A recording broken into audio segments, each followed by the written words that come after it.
The People's Global Action is an essential part of the dynamics with civil society.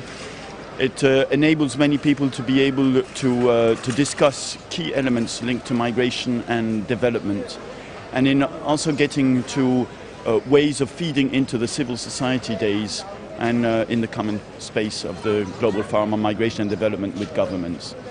It is also the opportunity for people from very different horizons, in some of them frontline actors on the issues of migration and development, to be able to discuss very concrete issues and to create networks. I have come to the GFMD to get ideas and share information with the civil societies to know of how to implement certain things that will be better also for the migrant worker of Sri Lanka. And also I feel that we should get together as civil societies, because in each country, sending countries, the issues are the same. The migrant workers face the same issues.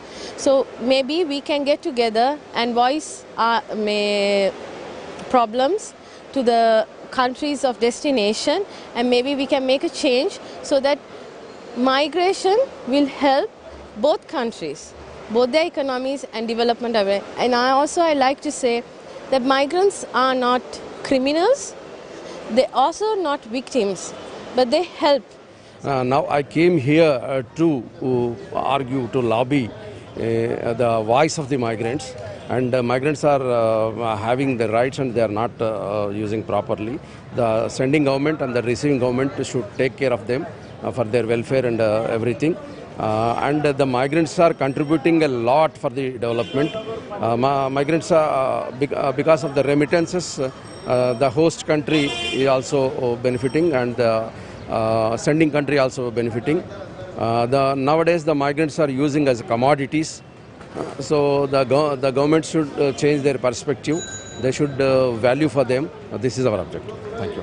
We organized ourselves as migrant organizations to do a workshop on xenophobia and racism within the People's Global Action on Migration, Development and Human Rights. And so we had a group of about 40 individuals from many different countries and regions sharing experiences, best practices. We are encouraged by the fact that the United Nations has recognized xenophobia, rising xenophobia as an issue and a concern, and has devoted institutional time and resources and capacity to address this. So we're encouraged by that, but we are also under no illusions that this is something that we can erase through a campaign or a short term, that it takes attitudes, shifting attitudes, who we are as people of color, as women, in different classes and different sectors of people, and that we need to work through these issues to change attitudes, to shift attitudes. So we shared many different strategies on how this is possible to be done. Some are more effective in one region than another. So we're building relationships, learning from one another, and very encouraged by the presence and the echoing of each other's voices, that what we're hearing is happening in Bangladesh is also happening in Korea, is also happening in the Netherlands, is also happening in the United States. So there's some cross-cutting issues that have similar experiences that we share as women, as people of color, and that we are committed and united to have a campaign to fight against this.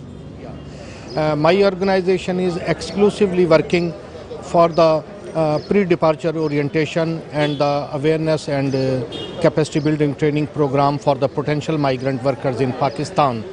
I think it is a good forum where you can share your ideas and discuss the problem and issues of the migrant workers at global and regional level. We must do something about the recruitment system. People shouldn't be having to pay to get a job in a foreign country. And that needs cooperation between the sending country and the host, the receiving country, to stop this practice of asking workers to pay for their jobs. Also, we urge strongly for our government to allow migrant workers to switch jobs. If one job is not working out for them. For example, if their boss doesn't pay them their salaries, then they should be able to quit, resign, and go to another job. We have different activities, and among them we run emergency shelter house for returning women migrant workers, and where we receive many victimized women workers, and where we give different kinds of services, like we give emergency shelter house, short-term emergency shelter house, and transportation for returning women migrant workers from Kathmandu to their district, home district, and other medical treatment, counseling, psychosocial support, and other services. We are here to raise our voice for the rights of migrant workers. My name is Mamadou Goita. I'm from Mali, and I work with an institute called IRPAD, Institute for Research and Promotion of Alternatives in Development. I've been participating in all the GFMDs since the very beginning, and to bring the African voice in this discussion, because Africa is concerned about migration issues. We not only also have migration among ourselves, but also a big majority of our migrants is inside the country. So the border issue is my concern. We try to support migrant organizations on the diaspora, but also within the continent, so that they can access to the right, but also to be fully part of the development processes in the country, the host countries.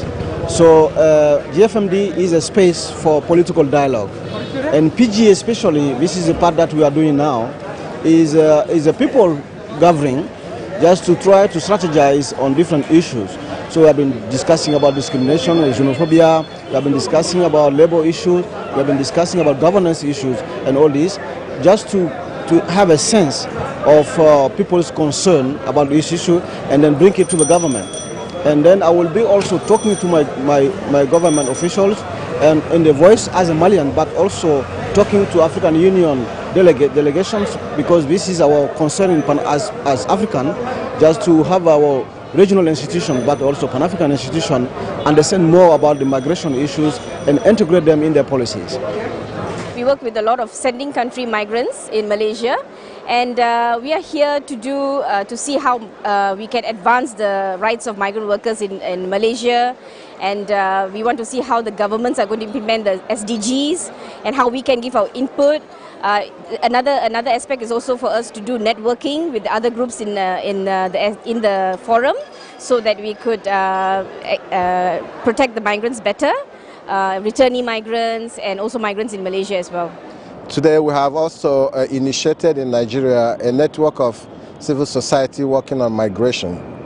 The focal point of this network is to harness the effort of all these individual organizations for effective policy advocacy within the Nigerian government system.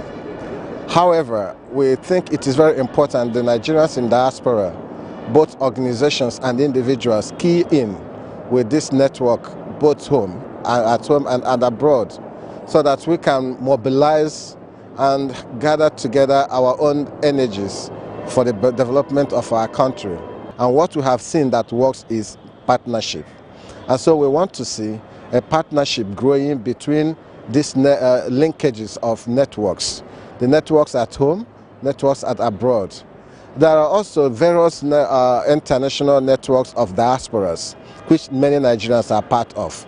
We want them to share that experience with those at home, so that they can bring together those useful elements with which we can help our country in developing better migration policies. So this conference will raise my voice for justice for the migrant people of our Bangladeshis, and not only Bangladeshis, for all over the world the migrant people can get justice.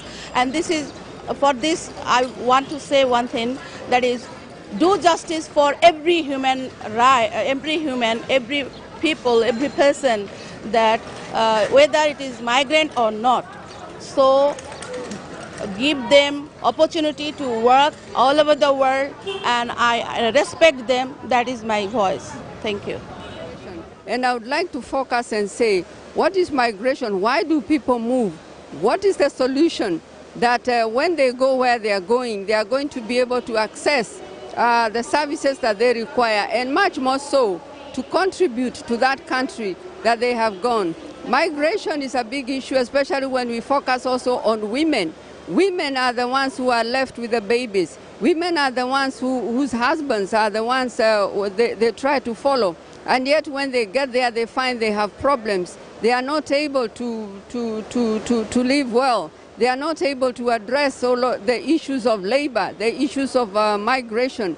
And therefore, it is interesting to say that if we are able to take care of the women, because they can leave their country due to divorce, due to the cultural issues that do not allow them to access inheritance or to be able to own things, and they want to go to countries where there is more freedom, where they can be themselves and have their own personal identity. It's very important to bring both civil society members together with government, and of course my role here as an academic, and which is, I would say, a bit underrepresented in the Global Forum, is to try to help bring the facts, the figures, the information into the debate, which we know is so important nowadays. When we look at policy making, it's really important to have evidence-based policy making, and migration and development is often one of those areas where a lot of policy is being made with little facts and little evidence, even though we actually do have a lot of facts and a lot of evidence.